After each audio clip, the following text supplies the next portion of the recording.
Hi. So I think just to begin this discussion and sort of set the terms, I'm going to ask you both, what is a DAO? Eric, why don't you start?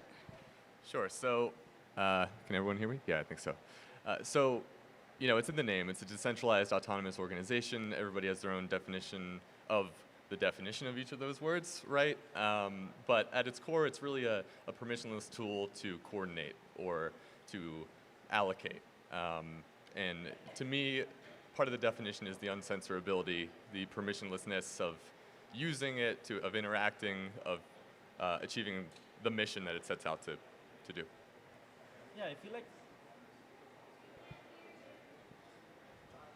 Can you hear me? Oh. There you go. Okay. Yeah, it's working. I think for me, it's... Yeah, that's weird. Hello? Hello? Okay, we can do this, I guess. Yeah. Sorry. I think for me, it's part of, we took one of the original companies that we've been working for years, and we kind of stripped it down, got rid of all the procedures, and we're trying to figure out what is actually needed and what we just added over the years and we don't need anymore. So it's kind of a way to reinvent and explore and iterate faster on this whole organizational model and figure out, with all the new tools that we have now in the online age, with all the communities and all the ways that we have to interact with each other and work together, what are the things that are actually core to the idea of an organization or of a DAO, and what are the things that we can just get rid of? So just to press on this a little, what separates a DAO from a group chat with a bank account? Yeah, so I think there are a lot of those out there that do call themselves DAOs, and there is a spectrum of each component of a DAO. But again, to me, if you can't affect the core purpose that a DAO is organized for, permissionlessly and regardless of what happens in human meat space, then I'm not sure it would really reflect what a DAO's purpose is. A group chat with a bank account is known as a general partnership. So, many DAOs might be classified as that, absent some other legal entity too. But the difference is in, again, regardless of what happens legally or in the real world, the contract persists and the ability to act as a DAO persists as well. I think legal definitions aside, for me the difference is whether the organization has a clarified mission, or if it's just oh, we have a bunch of money, let's do something with it. If it's we're trying to buy something or we're trying to build something, then it's a DAO. And if it's just, yeah, we have a bunch of money, we raise a bunch of money, or we are trying to figure out what to do, then it's just a group chat. So in terms of governance models, what does that mean? How do you think about governing a DAO? How do you make it leaderless? How do you make it decentralized so that it sort of meets the definition you're talking about? Yeah, governance is another complicated term that humans have literally never figured out in history. So we should probably start with some humility that we're not going to figure it out now. But the nice thing about DAO governance is it's very programmatic and it's very transparent. So you know what you're getting. You can code in quorums. You can code in required thresholds for proposals to pass and actions to then automatically execute.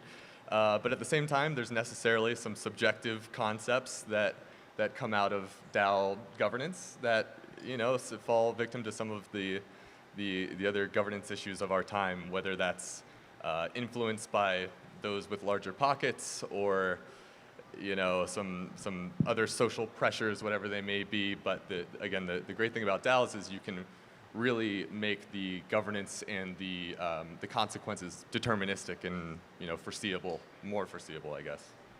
I think it's a trend with crypto of just taking something that already exists, kind of capitalism, for example, and just making it much more transparent and much more programmable, so you can see how it's working better, iterate, change things, see what happens.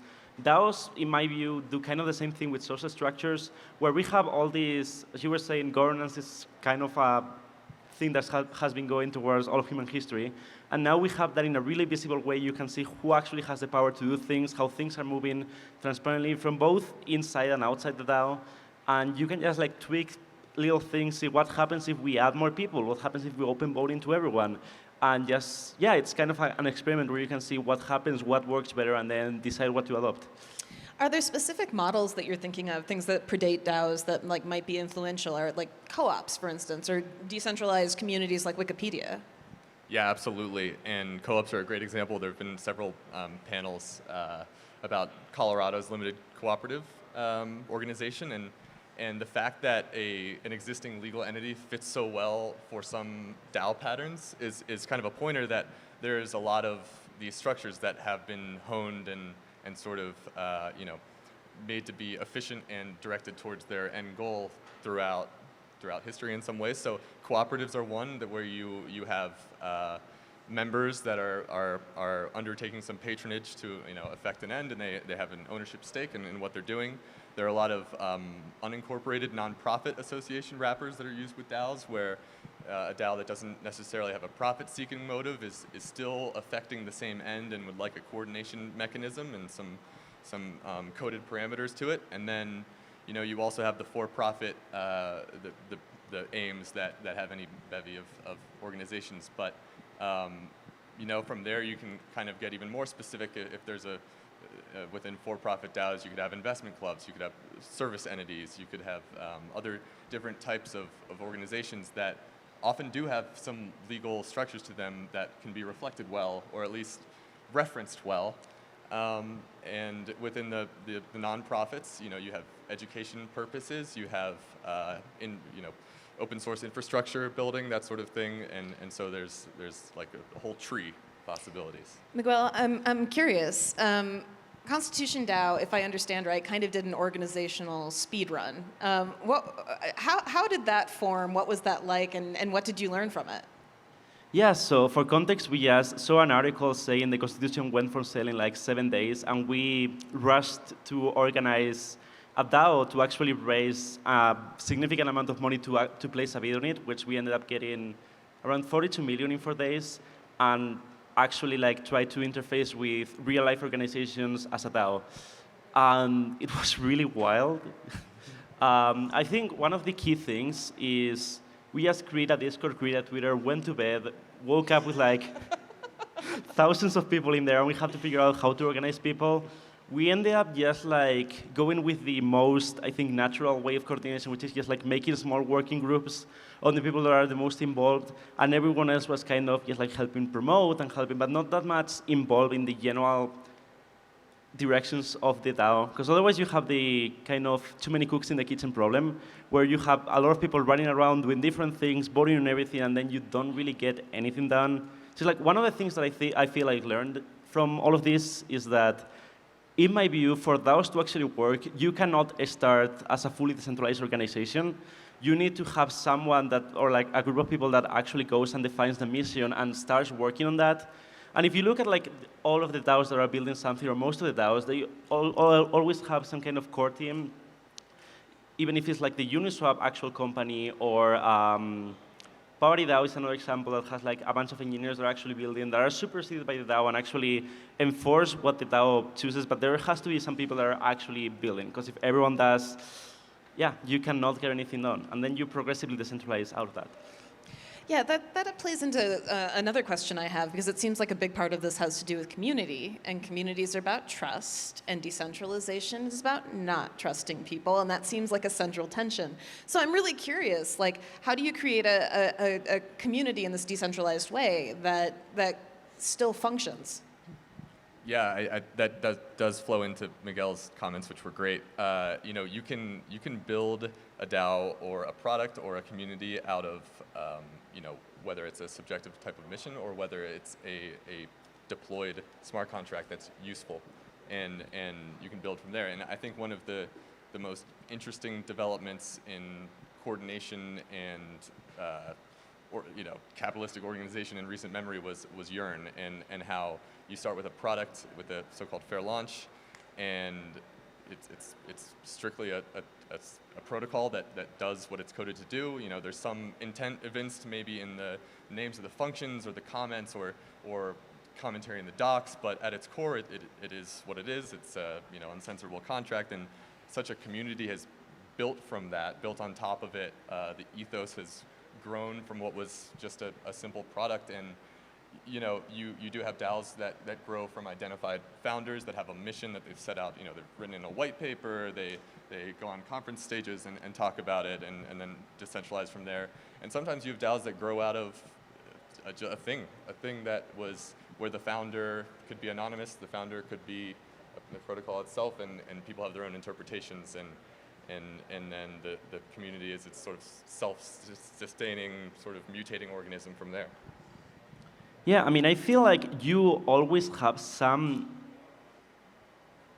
trust in some way, like somewhere. If you don't have it codified in the social contract, in the smart contracts or in the actual structure, you will just like have it socially somewhere.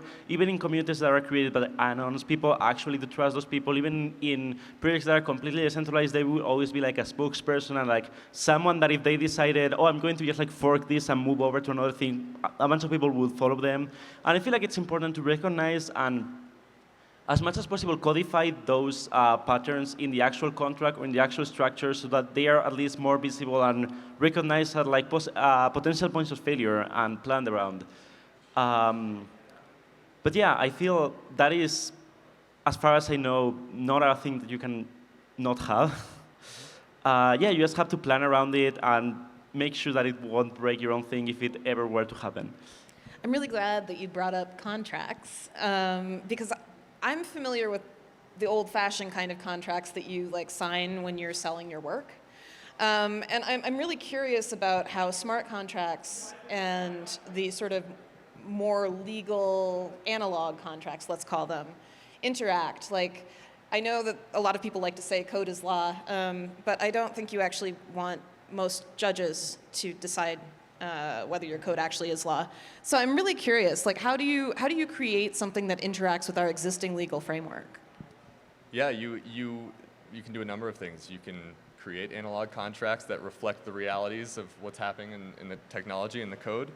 You can rely on implied contracts because, you know, in a lot of DAOs and a lot of the space in general, even if you choose not to make a legal designation or election as to the status of something, whether it's the entity or the service, the protocol, the law will make one for you in one way or another. So, you know, you don't really escape law, you don't really escape contracts. It's just a matter of whether you want to define it yourself or let a judge do it often. But, you know, at smart contracts, everyone goes on about how it's an inaccurate name for what they are, but they really are a means to an end. They're more of a piece of an existing contract or a way that a contract is executed or taken out than really its own closed system. So they're sort of an augmented experience for what was just an analog experience before, I guess. Yeah, I feel part of the key of that is just smart contracts are code, and code can govern over other code. Maybe it can govern about structures that are built on code, but code can not govern over people. So you can have rules and you can have kind of laws in code over like who gets to change the deployed code, who gets to, I don't know, submit a transaction, but you can never like have a law of like someone will not run away with the keys to the Discord or something like that. So for me, the key is just like code is law works for who can mutate or like who can change things in a protocol, who can govern certain parameters, maybe even like who can interact with, like who can sell tokens. Maybe you have a rule that blocks someone from selling tokens like USDC has, but you can never have rules about the community or about the people problem, kind of. I think that's really interesting because, you know, one of the main financial, not the main financial, but a big financial innovation in the 1980s was the sort of corporate raider, the Carl Icahn, if you will, who like buys up a bunch of company shares and then like tells the company what to do. How do you prevent that from happening in a DAO? Like, how do you prevent some whale from coming in and being like, guess what? You're going to do what I want because I have a majority voting share. That's a great question, and it highlights some of the best, to me, some of the really ideal things about DAOs. The first obvious one is they have to conceivably buy 51% of tokens, and I think some people would be very happy about that. And they'll be especially happy when they take their open source protocol and fork their DAO contract and say, come do it again, which is which is nice. And the thing I always like to highlight to the legacy corporate attorneys is Moloch DAO's rage quit function and how it's the best thing to happen to minority share interests in like any sort of corporate form in a long time, when you can permissionlessly say, I want my share and I'm out. Because if you have to do that in a traditional organization, there's paperwork, you have to pay attorneys, which, you know, not great. Not cheap. No. It's a kind of beautiful, seamless thing. So the combination of that sort of free entry and exit and the incentive, the sort of crypto economic incentive bouncing around and being able to fork to sort of persevere how the community so chooses is great.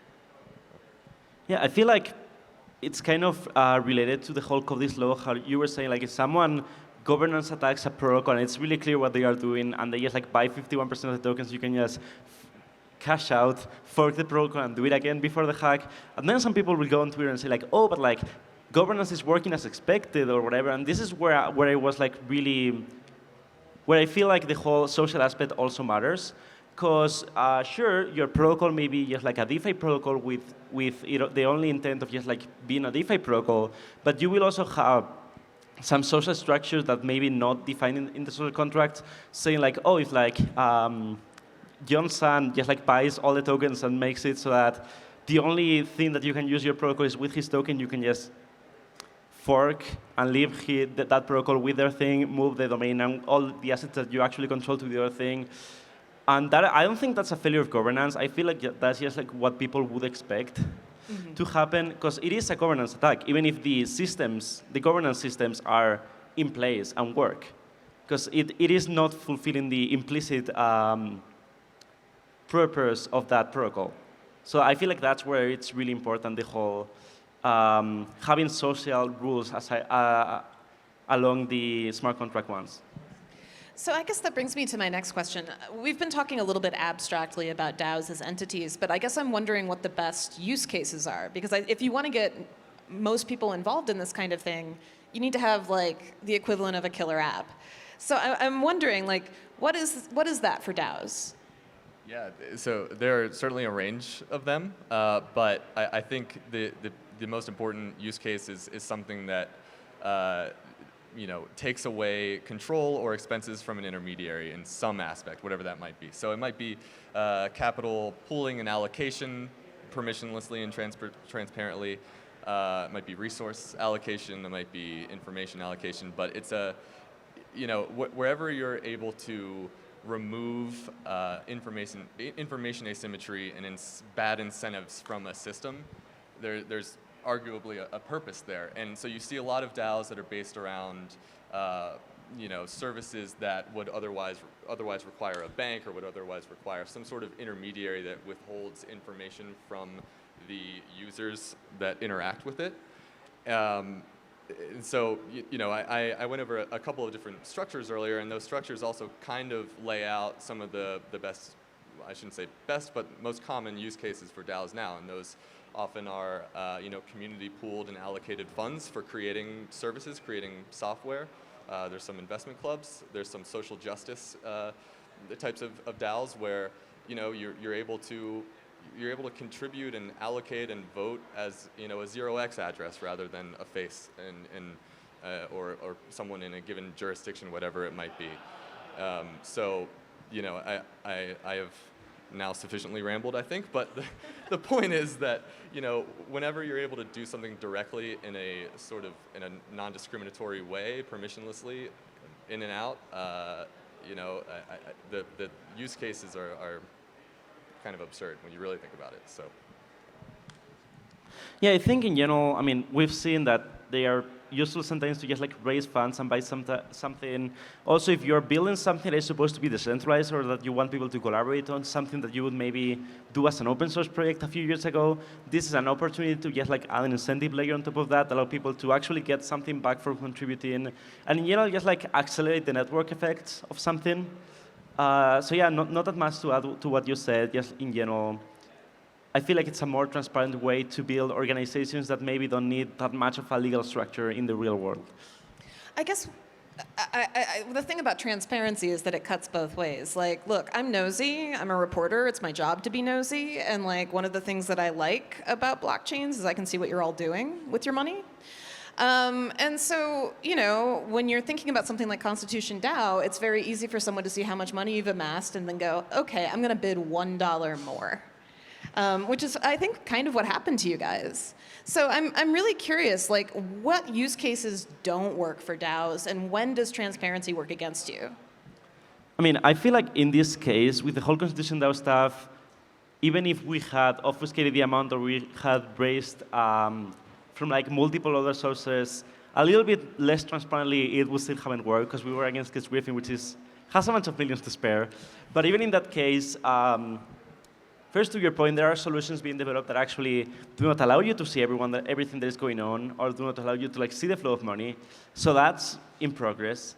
And at the same time, I do feel like transparency in most cases is a good thing. Even if you're participating in an auction, if people are giving their money to you and kind of have to trust you in some way, it's nice for them to actually see that their money got to you and that you are not just like running away with their money. So I feel like DAOs are still a good use case for all of these things, even with the transparency caveats, and there are like a bunch of technical solutions to solve that. In my view, the thing that they may not be great for is, as I mentioned before, if you want to do something that actually requires a lot of like real-world regulation, in my experience, it's really hard to interface a digital organization that is a thing that we kind of just like made up in the past few years with all the legal infrastructure that we've had for years now. Even for actually like owning a physical item as a DAO, we had to go through a bunch of steps and register an LLC that was governed by a DAO and a bunch of other things. So if you're doing things digitally, that's great. And luckily for us, most of the things that we do today as companies are digitally. If you're doing things that are more in the physical space, or you want to, I don't know, launch rockets into space, do things that require a lot of regulation, maybe not for now. Yeah, I agree. I think the things that substantially rely on off-chain legal relationships or that can't meaningfully be decentralized, and it sounds like a cop-out answer, but it's meant to mean things that are I use a popular word this weekend, non-fungible. So you know, if there's a small group of actors whose contributions aren't really fungible, and you're relying upon their sort of you know, unique skill set and their sort of managerial efforts, if you want to get legal with it, then it's really hard to say the organization and motivation for these people is able to be decentrally governed and transparently verified, that sort of thing. And you know, I am very pro DAOs. I think the world of API3 DAO and Lex DAO, and that's why I devote all my time to them. But I'm at the same time I'm a huge skeptic of DAOs that ostensibly have a transparent purpose, but at the end of the day, they don't have a substantial amount of open source code or you know, ease of onboarding for people that would be able to contribute. There's sort of sometimes there's a social or community gatekeeping function that is kind of troublesome, so that can lead to the use case not being very DAO friendly if that's the case. But yeah. I think we've got a little bit less than 10 minutes left, and I'm willing to take questions from the audience if anybody has any. Yeah. Just curious, like, your opinion on how a record label could function as a DAO.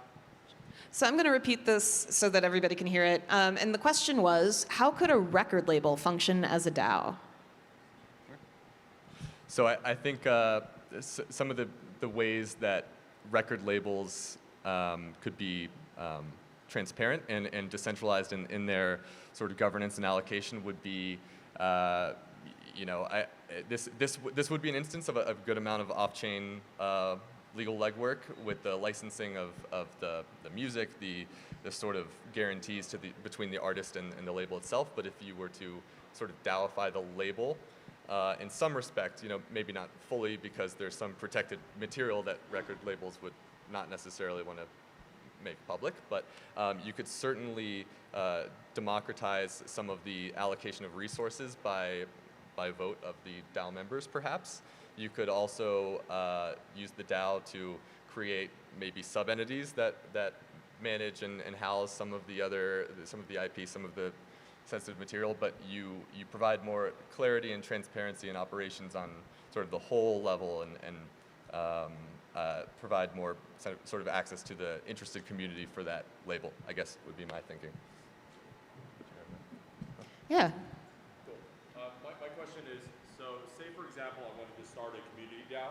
Say for example I wanted to start like a DAO, say for like the LGBTQ community, right? And what would be like the best way to structure the token incentive for myself as somebody who puts in all the work, you know, creates the mission statement, recruits people? What would be like a good, fair allocation for somebody who puts in all the work? How would we structure something?